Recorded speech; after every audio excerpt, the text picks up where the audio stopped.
In the late 8th and throughout much of the 9th century, most of Western and Central Europe was united under the Carolingian banner. Of course, united being the usual euphemism for subjugated and conquered brutally. The Carolingian banner. This is Charlemagne, of course. But it was too big. Even before Charlemagne himself was dead, he was receiving reports from his massive empire's borders of trouble, serious trouble brewing. The inevitable collapse had already begun. And though the crumbling of the Carolingian edifice would be caused just as much by internal factors, civil wars between the various kings and alleged heirs of Charlemagne, it was also brought about by external factors, invasions, raids by groups from outside, the Magyars from Asia riding in on horseback into Eastern and Central Europe, the Saracens from North Africa. These are Muslim pillagers and raiders of the Mediterranean, but especially from the Vikings in the far north. And since I'm in what was once at least Viking country, let's zoom in on the Vikings and see if we can't discover just how profound the Viking legacy truly has been, both in European and in world history.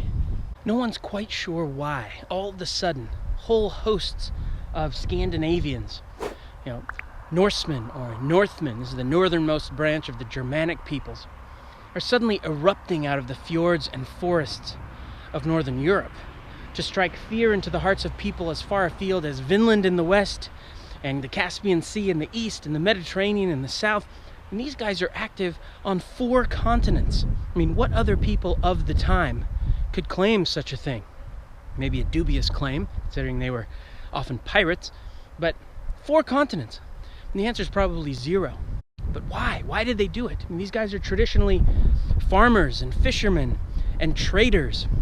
And the answer might lie in that third occupation, traders. Before they were raiders, the Vikings were traders.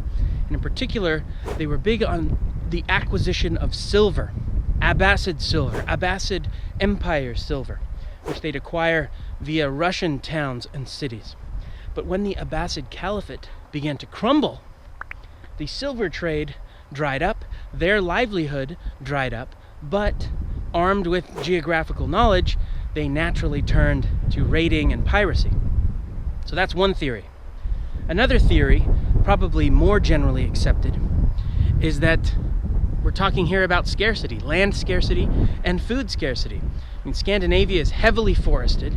There's a real limit to the amount of arable land, and you've got a growing population, so mostly young men are going to get pushed out generation after generation.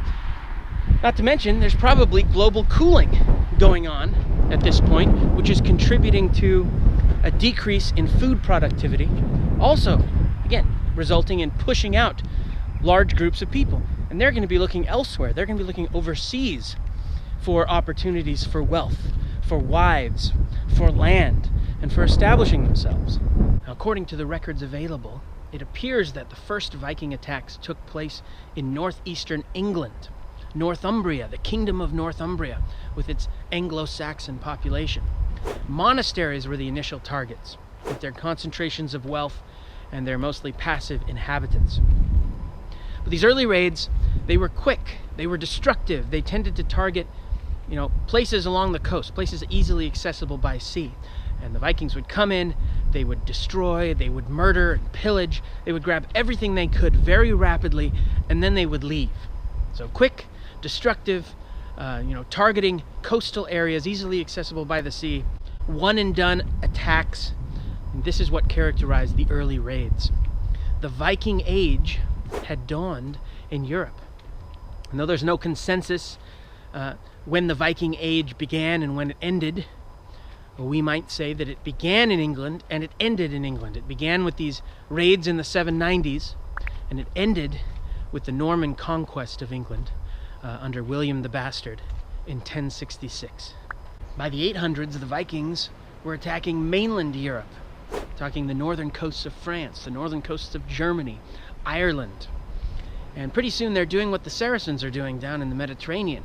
That is, establishing more fixed settlements from which they could then fan out and attack the surrounding countryside. After a while, they begin wintering in places like France and elsewhere. In fact, the modern capital of Dublin, the modern capital of Ireland, probably started out as a Viking camp. And the Vikings took advantage of political upheavals in Europe to penetrate deep into the continent. So we talked about the civil wars that rocked the empire that Charlemagne left to his heirs. And the Vikings took advantage of this kind of thing to take over large swaths of territory and often establish their own independent polities. But that was just the beginning. See, the Vikings had longboats, or dragon ships. Dragon ships could hold up to 100 warriors. They were fitted with both sails and oars, so they didn't necessarily need the wind. And they could sail against the wind, thanks to more Viking innovation. They had long, narrow hulls, which meant that they could traverse even very shallow water. I mean, they needed something like 3 feet of water, and they could traverse it. So, insane maneuverability, and with it, the Vikings were able to take advantage of Europe's great river systems and penetrate near and far. They sacked Paris, they attacked Spanish ports, they attacked Italian ports, they attacked Constantinople, they founded Novgorod in Russia, they set themselves up as lords of Kiev. I mean, longboats crossed the Atlantic Ocean. The Faroes, Iceland they settled, Greenland they settled. They even reached North America. No place seemed out of reach for these Vikings. Now, the Vikings were slavers. In fact, slaves made up a significant portion of Scandinavian society at the time. The thralls, the thrall class. This was chattel slavery. These guys really had no rights, no hope of being granted freedom, very little hope at least of being granted freedom. And life was tough for these guys. Even small farmers probably had 2 or 3 thralls, and life was difficult. In fact, when the master died, it may have been that the thralls were sacrificed along with the master. If you happen to be a female slave, you may have been repeatedly raped as part of the sacrificial ritual and then sacrificed. So life not easy for the thralls. But given that reality, and the reality of slavery, lots of it, in Scandinavian society, and the fact that the Vikings are out there plundering much of Europe and beyond, perhaps it's no surprise the Vikings would get into the slave business. Bring a lot of these Europeans that they capture and carry away home as their own slaves. And the rest, they'd sell elsewhere to middlemen or in slave markets or whatnot. Many of these European slaves ending up in the Muslim world. Now, more recently, there have been those who've tried to paint the Vikings in less of a piratical light, less as barbarous raiders and more as traders and colonists and settlers and whatnot. And it's true, the Vikings were more than just a bunch of barbarous raiders. They were colonizers and settlers and traders at heart, no question about it. But they were raiders. And they could murder and pillage and be destructive and all of those things. But more often than not, they then turned around and took that ill-gotten loot and traded it legitimately. In fact, their Viking camps often turned into very lively trade centers and depots. The Vikings would offer themselves as protectors for a fee, of course, but as protectors of large territories from other attacks, often from other Viking attacks. And the Vikings were famous, or have become famous, for their adaptability. The settlers would go in there, and over the course of just a few generations, they could be pretty much indistinguishable from their neighbors. Eventually, the Viking Age came to an end, probably as a result of the combination of factors, the most important of which may have been the Christianization of much of Scandinavia, most of Scandinavia. Christianization that negated the old customs associated with, warrior culture and the glories of battle and all that. Of course, at the same time, you've got powerful states coalescing in Europe, England and France and elsewhere.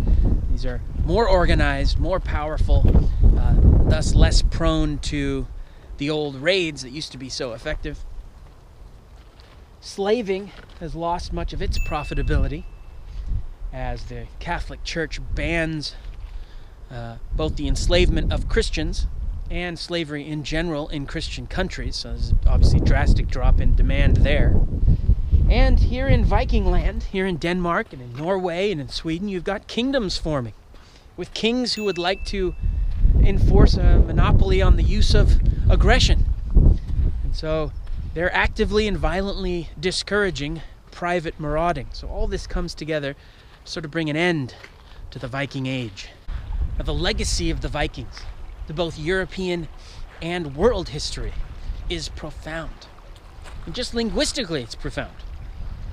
The Scandinavians, the Old Norse spoken by these Scandinavian invaders, who at one point controlled half of Britain, mixed with the Old English dialects spoken on those islands, and formed the basis of modern English. They left their mark in the form of place names. They left their mark in the form of their sagas, perhaps the greatest literature of the age. Sagas that were then studied later by the likes of Christopher Columbus, and probably helped convince him that he could indeed sail west and reach Asia that way. They helped bring down the mighty Carolingian Empire, as we've discussed. They discovered for Europe the Faroes and Iceland and Greenland and Vinland. Viking craftsmanship heavily influenced the making of things like, weapons, armor, leatherworking, even jewelry across Europe. And the need to defend against the Vikings led to the rise of that icon of medieval Europe, the heavily armored mounted knight, the medieval knight, and the feudal system that knight was a core part of. I mean, just that legacy. Think of the implications. Vikings established Normandy, and their descendants there went on to take over Britain and establish a ruling house there that still rules. The Vikings made themselves lords of Kiev, considered the political predecessor to mighty Russia. The Vikings controlled large swaths of Spain, of Italy, of Ireland. They pioneered vast trade networks that connected, in particular, Northern Europe with Asia. And their influence was widespread. The Byzantine emperor had his Varangian guard. The Byzantine emperor had a personal bodyguard manned mostly by Vikings. And think of it. Think of how far Constantinople is from Scandinavia. And yet it was so. The Vikings may have been an important part in the establishment of the trial by jury system, a key element of, the modern legal systems. So whether as slavers or as colonists or as traders or as raiders, the Vikings left a profound legacy both in Europe and the world.